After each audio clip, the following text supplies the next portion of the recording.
गहलोत सरकार के हारे हुए मंत्री बंगले खाली कर सिविल लाइन से जल्द अपना सामान समेटने में लगे हैं। इस रिपोर्ट में देखिए।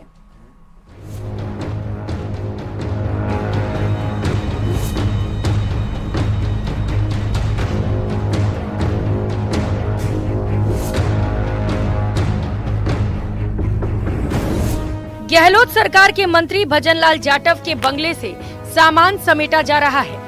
पीडब्ल्यूडी के कर्मचारी सरकारी कूलर, पंखों से लेकर दूसरा सामान जमा करने में जुटे हैं। मंत्री जी को वैर की जनता ने चुनाव हरा दिया है। उनके लगाए गए पेड़ पौधे ही अब उनके साथी हैं। पपीते के पेड़ बड़ी मेहनत से खड़े किए गए, पर फल शायद उनके भाग्य में नहीं थे। पपीते पकते इससे पहले ही चुनावी नतीजों ने उन्हें निराश कर दिया। उन्हें यकीन ही नहीं हो रहा है कि आखिर इतना काम किया तो जनता ने फल क्यों नहीं दिया। काम की गति जिस हिसाब से विकास हुआ है वो विकास आगे बढ़ना चाहिए, और जहाँ भी हम लोग कोई कमी रही है तो उसकी बैठ के हम लोग समीक्षा करेंगे, कहाँ कमी रही, क्यों रही, कैसे रही। और निश्चित तौर पर जितना काम राजस्थान में हुआ है और ये चर्चा का विषय था, और फिर भी सरकार हम लोग नहीं बना पाए, तो इसका भी हम सब लोगों को बड़ा दुख है। पर लोकतंत्र के अंदर हार और जीत दोनों पहलू हैं।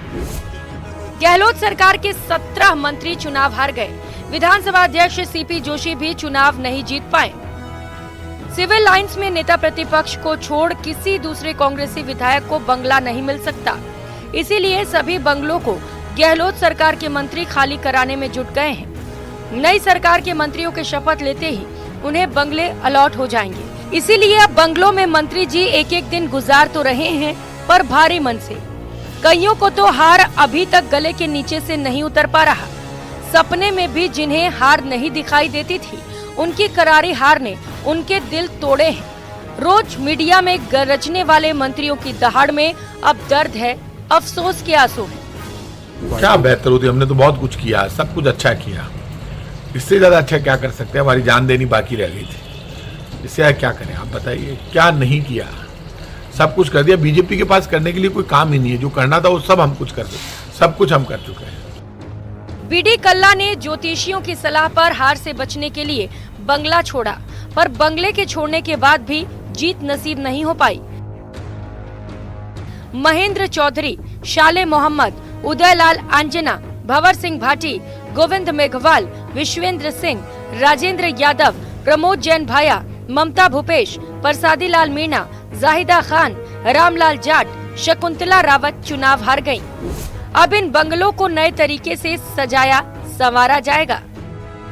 तैयारी ये चल रही है कि चुनाव हार चुके हैं और बंगले खाली करने ही है, वो 1 महीने बाद करें। तो ऊपर से मंत्री जी का आदेश है कि अभी तुरंत ही इनको खाली करो। तो सामान सारा लोड हो रहा है आपके सामने और बंगला खाली कर रहे हैं। पहले टिकट, फिर जीत और फिर मंत्री बनने के लिए जद्दोजहद। फिर मंत्रियों की प्राथमिकता में बंगले की बारी आती है। सही जगह पर बंगला नसीब हो जाए तो नेताजी की खुशी का ठिकाना नहीं रहता। पर अभी तो जोड़ तोड़ जीतने के बाद मंत्री बनने की है। सिविल लाइन को नई सरकार का इंतजार है। गुलजार बंगले अब खाली होने लगे हैं, तो गहलोत सरकार के मंत्रियों को समझ ही नहीं आ रहा कि इतना काम करने के बावजूद भी वो चुनाव कैसे हार गए।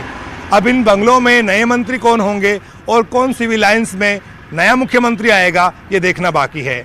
कैमरा पर्सन अविनाश के साथ बाबूलाल धायल, न्यूज़ 18 जयपुर। और अब बात कांग्रेस की हार पर मंथन की। दिल्ली में राजस्थान में हार पर कांग्रेस की बैठक हुई। कांग्रेस की ये बैठक तकरीबन 3 घंटे तक चली।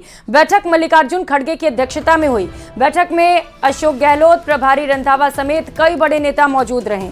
बैठक खत्म होने के बाद प्रभारी रंधावा ने कहा कि हम आज से ही लोकसभा चुनाव की तैयारी शुरू कर रहे हैं। चुनाव में कांग्रेस पूरी तरह से एकजुट थी। हमारे कार्यकर्ता बूथ लेवल पर मजबूती से चुनाव लड़े हैं।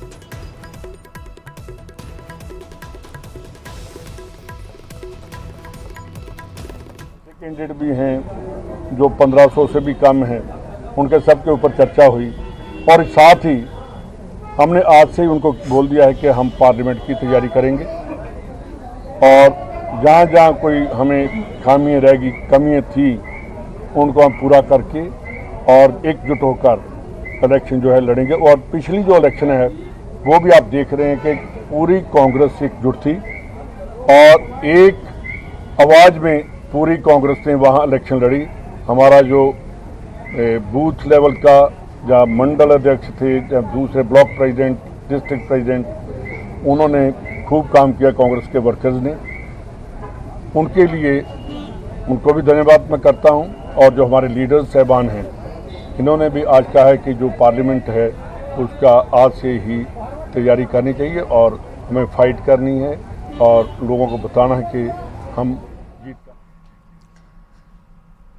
तो वहीं कांग्रेस सांसद धीरज साहू के भ्रष्टाचार के खिलाफ बीजेपी हमलावर है। बीजेपी ने चौमू सर्किल हाउस में जमकर प्रदर्शन किया। इधर बीजेपी के प्रदेश अध्यक्ष सीपी जोशी ने प्रेस कॉन्फ्रेंस कर कांग्रेस को आड़े हाथों लेते हुए कहा कि मोहब्बत की दुकान में लूट का सामान मिल रहा है। कांग्रेस का भ्रष्टाचार का सीरियल इतिहास रहा।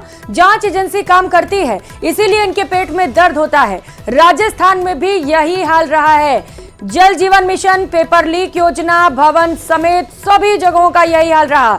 उन्होंने सिर्फ भ्रष्टाचार के अलावा कुछ नहीं किया। अब राहुल, प्रियंका और सोनिया गांधी को जवाब देना चाहिए।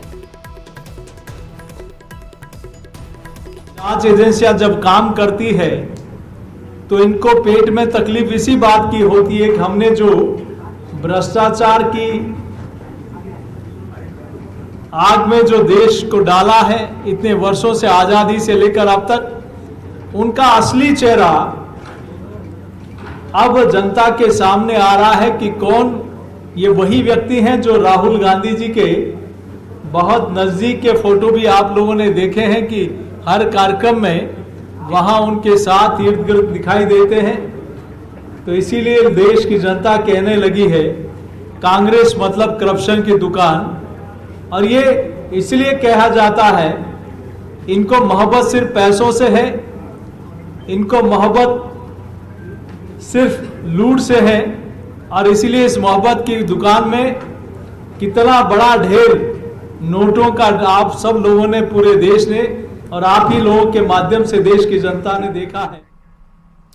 तो वहीं बीजेपी विधायक बाल मुकुंद आचार्य ने भी भ्रष्टाचार को लेकर कांग्रेस पर कई हमले बोले। बाल मुकुंद ने कहा कि 310 करोड़ से ऊपर की धनराशि अलमारियों में मिली है। इनके झूठे आरोप जनता को पता है। जो पैसे इनके पास जमा है सभी एजेंसियां निकालेंगी, दोषियों को सजा मिलेगी। पूरे देश में जहां जहां कांग्रेस की सरकार रही है वहां वहां इन्होंने लूट मचाई है। 310 करोड़ से ऊपर धनराशि अलमारियों में मिली है। हमारी एजेंसियां भारत की स्वतंत्र है, वो सबकी जांच कर सकती है, मेरी भी कर सकती है, आपकी भी कर सकती है। और इसके प्रमाण है, ये इनके झूठे आरोप जनता को पता है, इनके तथ्य रखने से कोई फायदा नहीं है। जो पैसा इनकी अलमारियों में जमा है, बिस्तर बेडों में जमा है, सब एजेंसियां समयानुरूप निकालेगी और दोषियों को सजा मिलेगी। पूरे देश में जहां जहां कांग्रेस की गवर्नमेंट रही है वहां वहां इन्होंने लूट मचाई है। राजस्थान भी प्रमाण है। 19 बार युवाओं का भविष्य बर्बाद करके अरबों रुपए जमा किए, अपने रिश्तेदारों को RS IAS बनाया और अपने मिलने वालों को जिस प्रकार से लाभ पहुंचाए सबका हिसाब लेंगे और नए कमरे इनके लिए बनाए उनमें सब में जमा करेंगे इनको। उधर ओडिशा में कांग्रेस सांसद धीरज साहू के ठिकानों पर आयकर विभाग की जांच में करोड़ों रुपए काला धन पकड़े जाने के मामले ने पूरे देश में तूल पकड़ लिया है। वहीं डूंगरपुर जिले में बीजेपी ने कलेक्ट्रेट के बाहर धरना प्रदर्शन करते हुए धीरज साहू का पुतला भी फूंका। बता दें, इस दौरान बीजेपी प्रत्याशी रहे बंशीलाल कटारा सहित बड़ी संख्या में कार्यकर्ता कलेक्ट्रेट के बाहर जमा हुए। वहीं उन्होंने कांग्रेस पर भ्रष्टाचार का आरोप लगाते हुए राष्ट्रपति के नाम जिला कलेक्टर को ज्ञापन सौंपते हुए साहू को सांसद पद से हटाने की मांग की।